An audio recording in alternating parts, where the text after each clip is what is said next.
ignorante, num aspecto que naquela época, 50 anos atrás, o homem podia ter um monte de coisa, mas a mulher só tinha que saber costurar, fazer comida, só isso.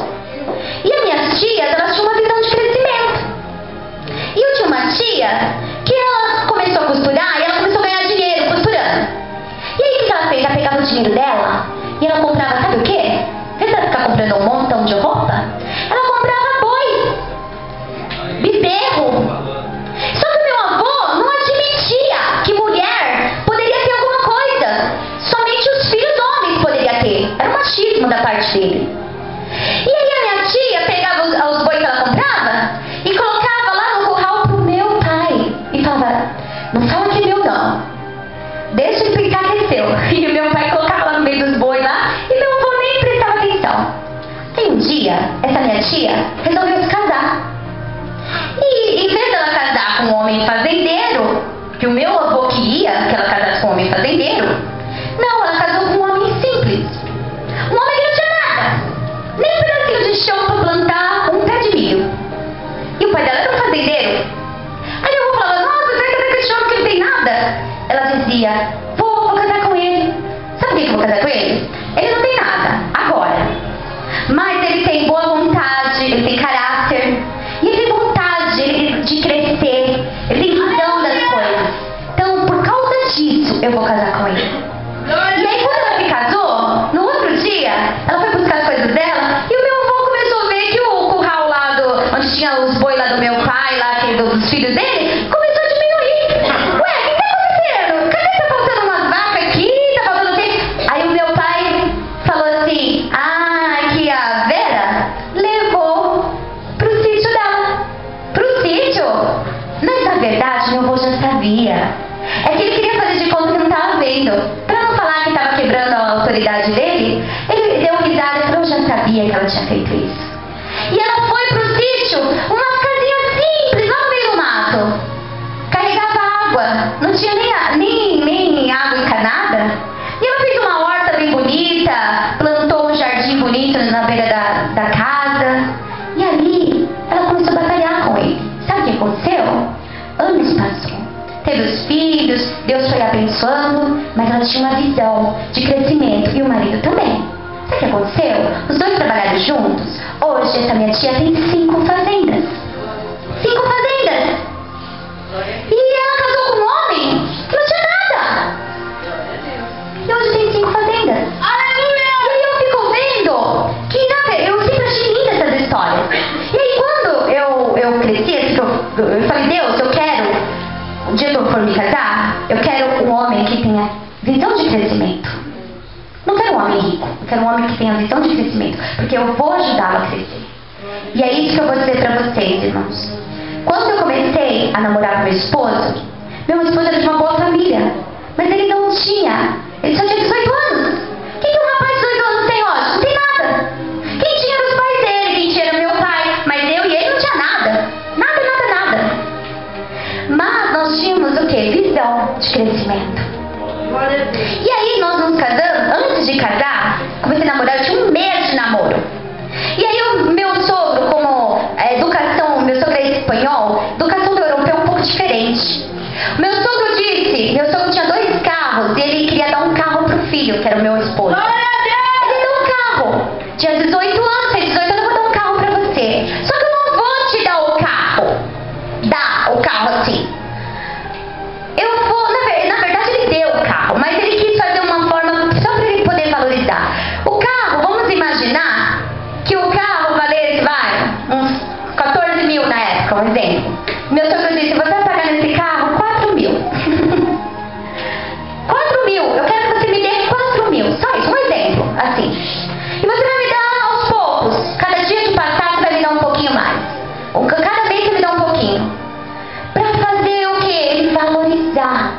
E aí ele falou, dentro de 3 anos você me paga este carro. Olha só aqui. Ele deu o carro, né? Vamos dizer assim.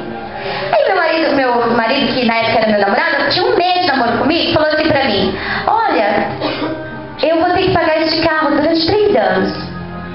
Só que ele não ganhava bem, porque tinha só 18 anos. Aí eu falei assim, por que 3 6 anos. Aí fala, porque não dá, né? Porque se eu pagar o carro em menos tempo, a prestação vai ficar maior, e aí não vai sobrar nem dinheiro pra gente ir no McDonald's. Eu acho que ele olhava pra mim, que eu tinha 14 anos, e via o símbolo do McDonald's em mim, né? Eu olhava assim pra mim e falava assim, não, ela é tão novinha, eu vou levar ela no McDonald's. Porque lá no McDonald's, a gente vai comer McDonald's, sentava lá, e a gente ficava sentado, e as dois, parecendo duas crianças, eram 2 crianças mesmo. Ele com 18 e eu com 14 anos. E aí, a gente amava ir no McDonald's. Mas o McDonald's gasta, né?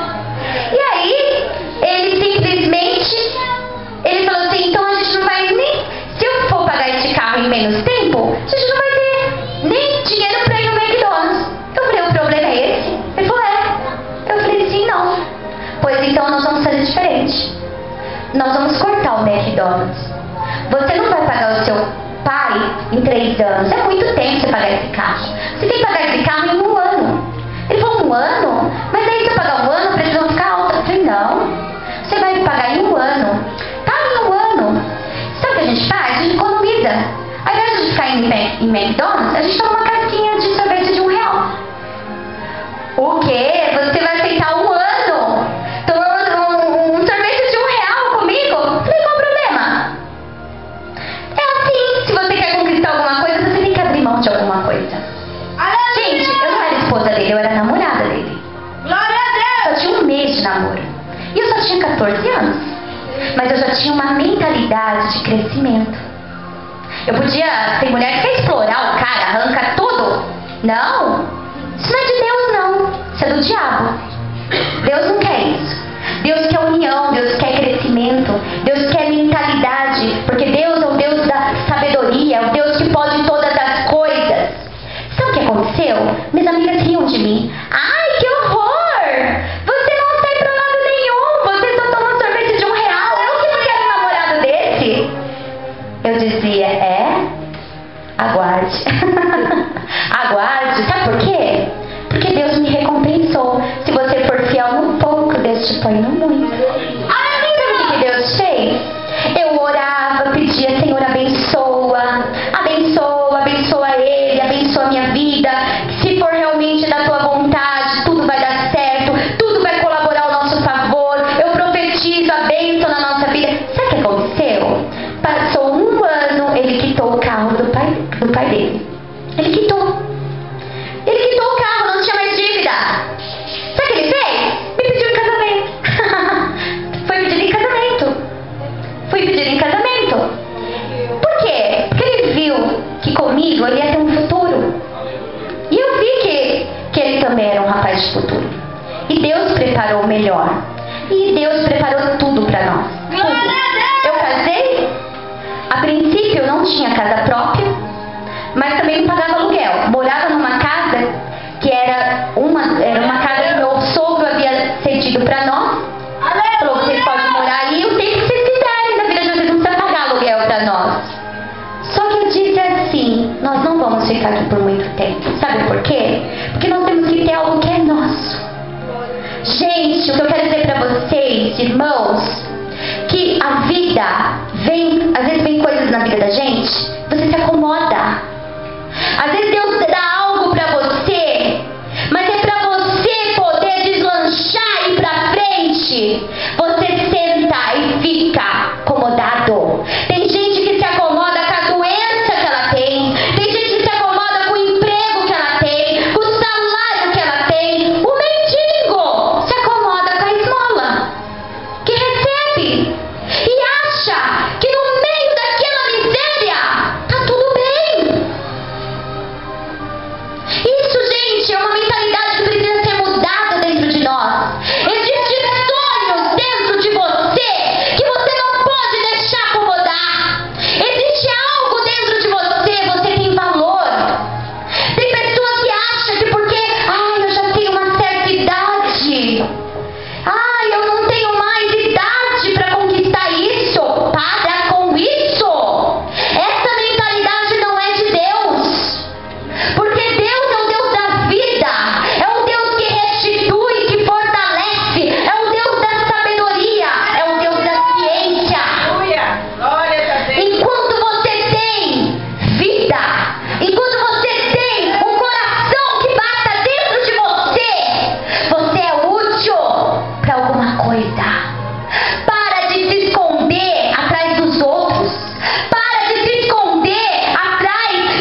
você deposita na sua mente, tudo que você deposita no seu coração. Oh céus, oh vida, ai, eu tenho que levantar hoje para ir trabalhar, eu tenho que fazer, ai, será? Ah, mas tinha que ser agora? Ah, mas dá para esperar um pouquinho? Irmãos, para com isso, acorda para a vida. Jesus, Ele está às portas.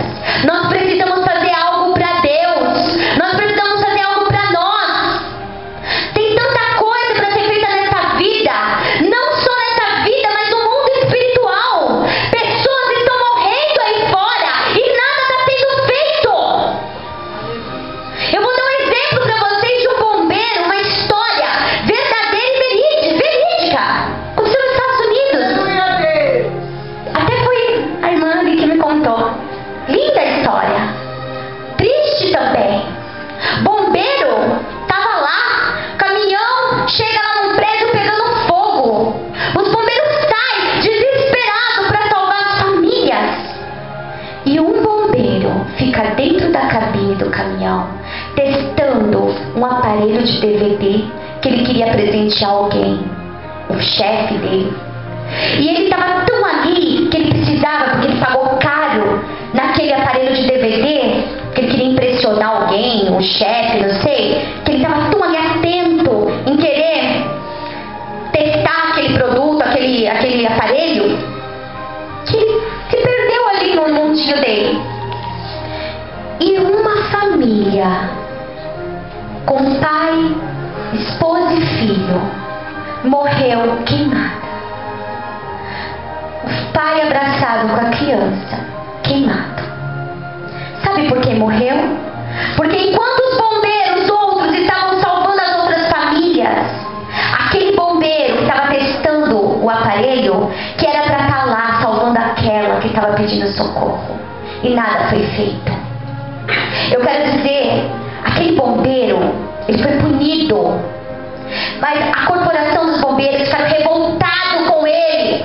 Como você deixou uma família morrer por negligência? Porque você não tomou atitude de ir lá? Por quê?